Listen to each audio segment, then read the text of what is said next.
गुरुदेव भगवान की जय। प्यारे कृष्ण कन्हैया लाल की जय। श्री गर्ग संहिता अध्याय 7 गोलोक खंड चल रहा है अभी। 7वां अध्याय कंस की दिग्विजय। शंबर, व्योमासुर, बाणासुर, वत्सासुर, कालयवन तथा देवताओं की पराजय। श्री नारद जी कहते हैं, राजन, तदनंतर कंस पहले के जीते हुए प्रलंब आदि अन्य दैत्यों के साथ शंबरासुर के नगर में गया। वहां उसने अपना युद्ध विषयक अभिप्राय कह सुनाया। शंबरासुर ने अत्यंत पराक्रमी होने पर भी कंस के साथ युद्ध नहीं किया। कंस ने उन सभी अत्यंत बलशाली असुरों के साथ मैत्री स्थापित कर ली। त्रिकूट पर्वत के शिखर पर व्योम नामक एक बलवान असुर सो रहा था। कंस ने वहां पहुंचकर उसके ऊपर लात चलाई। उसके प्रहार से व्योमासुर की निद्रा टूट गई और उसने उठकर सुदृढ़ बंधे हुए जोरदार मुक्कों से कंस पर आघात किया। उस समय उसके नेत्र क्रोध से लाल हो रहे थे। कंस और व्योमासुर में भयंकर युद्ध छिड़ गया। वे दोनों एक दूसरे को मुक्कों से मारने लगे।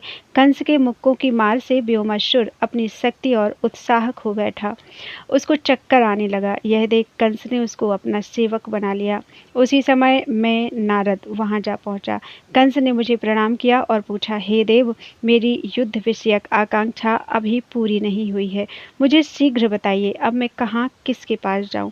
तब मैंने उससे कहा, तुम महाबली दैत्य बाणासुर के पास जाओ। मुझे तो युद्ध देखने का चाव रहता ही है।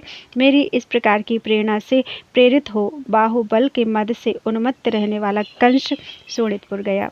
कंस की युद्ध विषयक प्रतिज्ञा को सुनकर महाबली बाणासुर अत्यंत कुपित हो उठा। उसने मेघ के समान गंभीर गर्जना करके पृथ्वी पर बड़े जोर से लात मारी। उसका वह पैर घुटने तक धरती में धंस गया और पाताल के निकट तक जा पहुंचा। ऐसा करके बाण ने कंस से कहा, पहले मेरे इस पैर को तो उठाओ। उनकी यह बात सुनकर मदोन्मत्त कंस ने दोनों हाथों से उसके पैरों को उखाड़कर ऊपर कर दिया। उसका पराक्रम बड़ा प्रचंड था, जैसे हाथी गड़े हुए कठोर दंड या खंभे को अनायास ही उखाड़ लेता है। उसी प्रकार कंस ने बाणासुर के पैर को खींचकर ऊपर कर दिया। उसके पैर के उखड़ते ही पृथ्वी तल के लोक और सातों पाताल हिल उठे। अनेक पर्वत धराशायी हो गए और सुदृढ़ दिग्गज भी अपने स्थान से विचलित हो उठे। अब बाणासुर को युद्ध के लिए उद्यत हुआ देख भगवान शंकर स्वयं वहां आ गए और सबको समझा बुझाकर युद्ध से रोक दिया। फिर उन्होंने वली नंदन बाण से कहा, दैत्यराज, भगवान श्री कृष्ण को छोड़कर भूतल पर दूसरा कोई ऐसा वीर नहीं है जो युद्ध में इसे जीत सकेगा। परशुराम जी ने इसे ऐसा ही वर दिया है और अपना वैष्णव धनुष भी अर्पित कर दिया है। श्री नारद जी कहते हैं, राजन, यूं कहकर साक्षात महेश्वर शिव ने कंस और बाणासुर में तत्काल बड़ी शांति के साथ मनोरम सौहार्द स्थापित कर दिया। तदनंतर पश्चिम दिशा में महासुर वत्स का नाम सुनकर कंस वहां गया। उस दैत्यराज ने बछड़े का रूप धारण करके कंस के साथ युद्ध छेड़ दिया। कंस ने उस बछड़े की पूंछ पकड़ ली और उसे पृथ्वी पर दे मारा। इसके बाद उसके निवासभूत पर्वत को अपने अधिकार में करके कंस ने म्लेच्छ देशों पर धावा किया। मेरे मुख से महाबली दैत्य कंस के आक्रमण का समाचार सुनकर कालयवन उसका सामना करने के लिए निकला। उसकी दाढ़ी मूछ का रंग लाल था और उसके हाथ में गदा ले रखी थी। कंस ने भी लाख भार लोहे की बनी हुई अपनी गदा लेकर यवन राज पर चलाई और सिंह के समान गर्जना की। उस समय कंस और कालयवन में बड़ा भयानक गदा युद्ध हुआ। दोनों की गदाओं से आग की चिंगारियां बरस रही थी। वे दोनों गदाएं परस्पर टकराकर चूर चूर हो गई। तब कंस ने कालयवन को पकड़कर उसे धरती पर दे मारा और पुनः उठाकर उसे पटक दिया। इस तरह उसने उस यवन को मृतक तुल्य बना दिया। यह देख कालयवन की सेना कंस पर बाणों की वर्षा करने लगी। तब बलवान दैत्यराज कंस ने गदा की मार से उस सेना का कचूमर निकाल दिया। बहुत से हाथियों, घोड़ों, उत्तम रथों और वीरों को धराशायी करके गदा युद्ध करने वाला वीर कंस सम्रांगण में मेघ के समान गर्जना करने लगा। फिर तो सारे म्लेच्छ सैनिक रणभूमि छोड़कर भाग निकले। कंस बड़ा नीतिज्ञ था। उसने भयभीत होकर भागते हुए म्लेच्छों पर आघात नहीं किया। कंस के पैर ऊंचे थे, दोनों घुटने बड़े थे, जांघें खंभों के समान जान पड़ती थी। उसका कटी प्रदेश पतला, वक्षस्थल किवाड़ों के समान चौड़ा और कंधे मोटे थे। उसका शरीर हृष्ट पुष्ट, कद ऊंचा और भुजाएं विशाल थीं। नेत्र प्रफुल्ल कमल के समान प्रतीत होते थे। सिर के बाल बड़े बड़े थे, देह की कांति अरुण थी।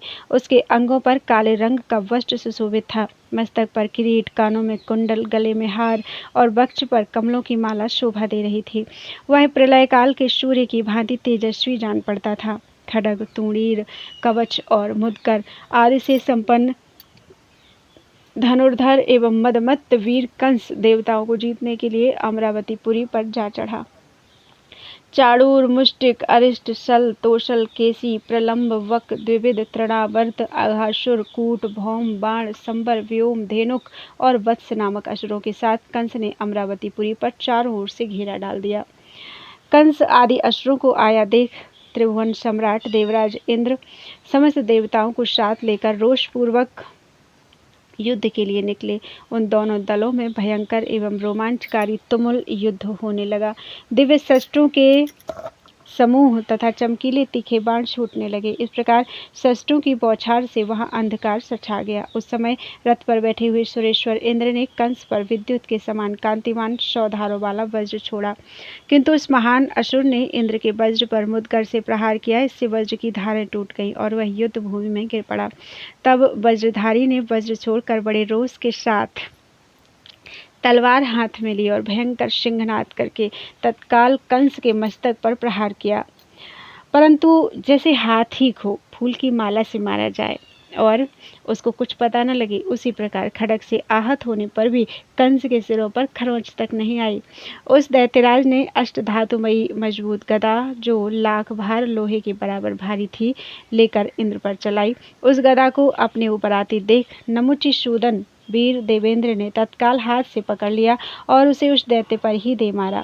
इंद्र के रथ का संचालन मातली कर रहे थे और देवेंद्र शत्रु दल का दलन करते हुए युद्ध भूमि में विचर रहे थे।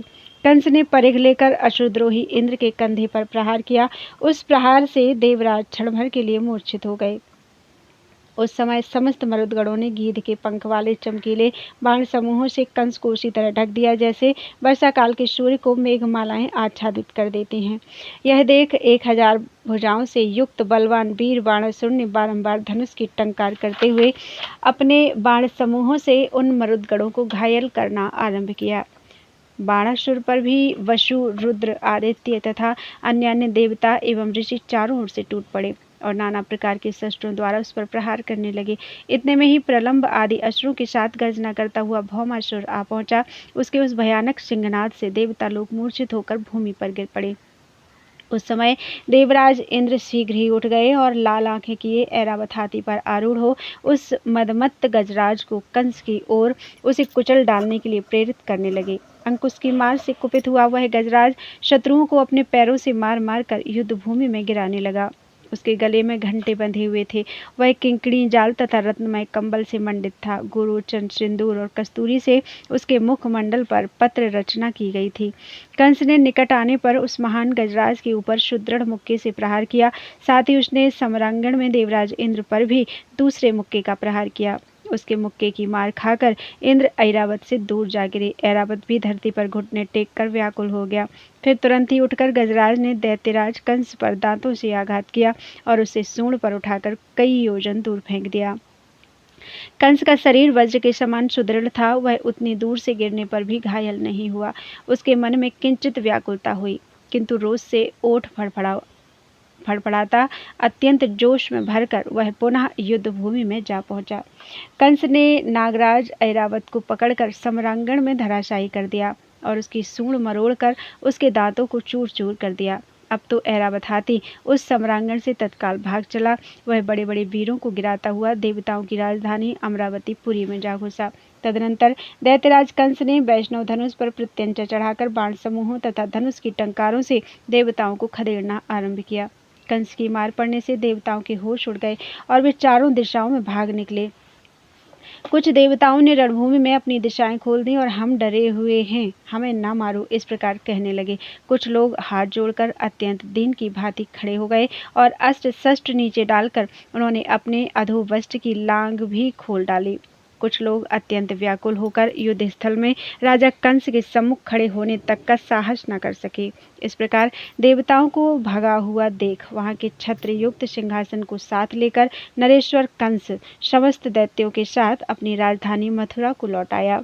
इस प्रकार श्री गर्ग संहिता में गोलोक खंड के अंतर्गत नारद बहुलाश्व संवाद में कंस की दिग्विजय नामक 7वां अध्याय पूरा हुआ।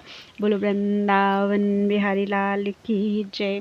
त्वदीयं वस्तु गोविंदम तुभ्यमेव समर्पितम्।